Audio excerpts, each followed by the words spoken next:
چاہوں گا راحت محمود صاحبہ سے میں گفتگو کا آغاز کروں، کیونکہ یہ والدہ ہیں مدثر نارو کی، اور مدثر نارو صاحب کے بارے میں آپ کو بتا دوں کہ یہ 2018 سے لاپتہ ہیں۔ فیس بک پہ انہوں نے ایک کمنٹ پوسٹ کیا تھا اور اس کے بعد سے یہ لاپتہ ہیں اور ان کا کچھ پتہ نہیں، اور ان کے لاپتہ ہونے کے بعد ان کی جو اہلیہ تھیں انہوں نے ان کی بازیابی کے لیے کوشش کی، لیکن وہ بھی اب اس دنیا سے چلی گئیں، اور اب مدثر نارو کے ایک برخوردار ہیں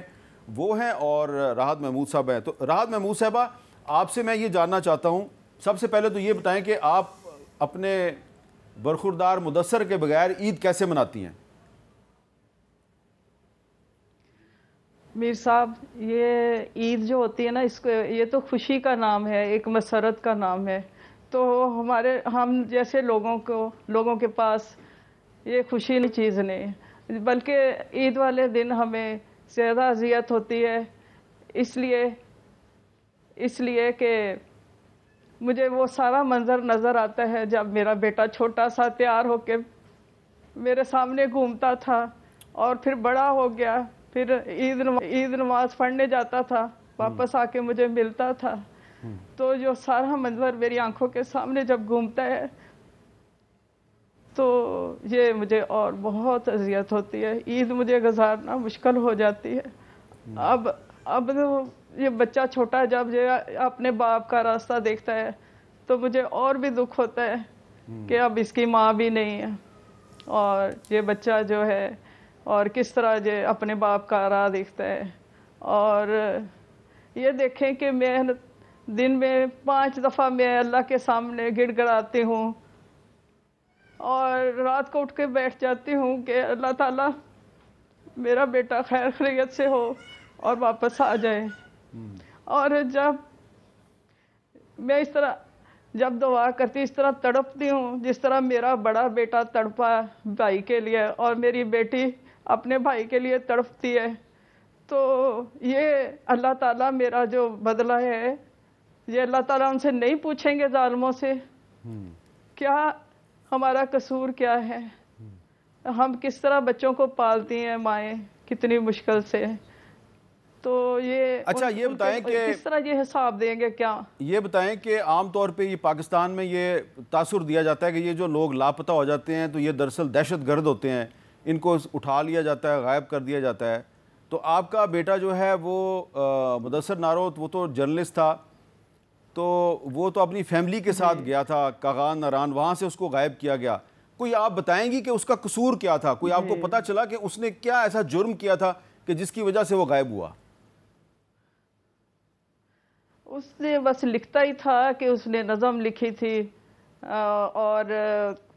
ان کے خلاف لکھ دیتا تھا کہ یہ اس طرح یہ الیکشن جو ہوا ہے یہ سلیکٹڈ ہے، یہ اس طرح صحیح نہیں ہوا، اس کے سامنے جو معلومات آتی تھی وہ لکھتا تھا، اس طرح فیس بک پہ لکھ دیتا تھا، کبھی کہیں کمنٹ کر دیتا تھا، تو وہ جو نظم لکھی تھی، یہی اس کا وہ جو قصور اس نے تھا۔ نظم لکھی تھی، وہ نظم میں نے دیکھی ہوئی ہے، وہ بھی اس نے فیس بک پہ پوسٹ کی تھی۔ جی، اور اس نے نا وہاں گیا تھا راول پنڈی میں نا، تو اس کے کوئی دوست تھے آرمی میں، ان کے پاس وہ ٹھہرا ہوا تھا، تو ان کو سنائی، انہوں نے لائیو سنائی، تو وہ اس وقت تو ہنس کے سن رہے تھے سارے،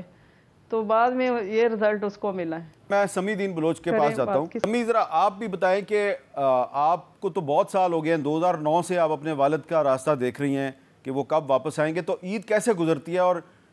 یہ عید پر آپ نے مظاہرہ بھی کیا، آپ سڑکوں پہ نعرے بھی لگا رہی تھی، تو لوگ تو عید پر ایک دوسرے کے ساتھ خوشیاں مناتے ہیں، آپ کو کیسا لگتا ہے کہ جب آپ عید والے دن بھی سڑک پہ نکل کے مظاہرہ کر رہی ہوتی ہیں؟ جی میر صاحب، گزشتہ 15 سالوں سے ہماری عیدیں سڑکوں پر احتجاجی مظاہروں میں گزرتی ہیں، اور اب تو مجھے اور میرے گھر والوں کو یہ یاد بھی نہیں ہے کہ عید کیا ہوتی ہے، عید پر کیسے خوشیاں منائی جاتی ہیں۔ ہماری عیدیں جو ہے افزردہ طریقے سے ہر عید کو، چاہے وہ چھوٹی عید ہو، بڑی عید ہو، ہم ان تمام تہواروں، نہ صرف عیدوں میں بلکہ ہماری زندگیوں میں ہمیں کوئی بھی خوشی حاصل نہیں ہے، چاہے وہ شادیاں ہوں، چاہے دیگر رسومات ہو، چاہے دیگر تہواریں ہوں، ان سب میں ہم لوگ غم اور تکلیف میں ہوتے ہیں. اور خاص طور پر جو عید کا دن ہوتا ہے اس میں جس طریقے سے پہلے ہمارے والد صاحب ہمارے پاس موجود ہوتے تھے، وہ جو ہے اس دن پر وہ آ کر ہمارے لیے جو ہے ہمیں اپنے ساتھ لے کر جاتے تھے، گھمانے پھرانے، ان کے ساتھ بہت سی خوشیاں، بہت ساری یادیں وابستہ ہیں. تو جب یہ دن آتی ہے یہ مزید ہمیں تکلیف میں مبتلا کرتی ہے. اور جس طریقے سے ہم ہزاروں لاپتہ افراد کے لواحقین ہیں اور ہم ایک دوسرے کو تسلی دینے کے لیے، اپنی دکھ اور تکلیف کا اظہار کرنے کے لیے ہم عید کے دن سڑکوں پر احتجاج کرتے ہیں. اور یہ سلسلہ 2009 سے عید کے دن کا احتجاج کا جو سلسلہ ہے یہ دور ماما قدیر کے کیمپ سے کوئٹہ سے شروع ہوئی تھی اور یہ ابھی تک جاری ہے. ابھی کوئٹہ، کراچی سمیت پورے بلوچستان اور پاکستان کے مختلف شہروں میں عید کے دن جبری طور پر گمشدہ افراد کے لواحقین کی طرف سے احتجاجی مظاہرے ہوتے ہیں. اور بہت تکلیف کے ساتھ کہنا پڑتا ہے کہ ہمیں جو ہے ہماری مذہبی تہواروں سے بھی محروم رکھا ہے. ہمیں ہمارے گھر سے نہ صرف ایک شخص کو چھین لیا گیا ہے، ہم سے ہماری زندگیاں، ہماری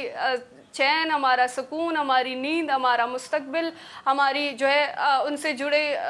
تمام خوشیاں، تمام جتنے بھی جو ہے خوشی کے دن ہوتے ہیں، پرمسرت دن ہوتے ہیں، ان تمام دنوں میں ہمیں صرف ان کی یاد آتی ہے، ان کی غیر موجودگی کی تکلیف ہوتی ہے. اور یہ تکلیف ہمیں مجبور کرتی ہے کہ ہم سڑکوں پر نکلیں اور اپنی تکلیف کو دکھانے کے لیے اس بے حس خاموش دنیا کو، جو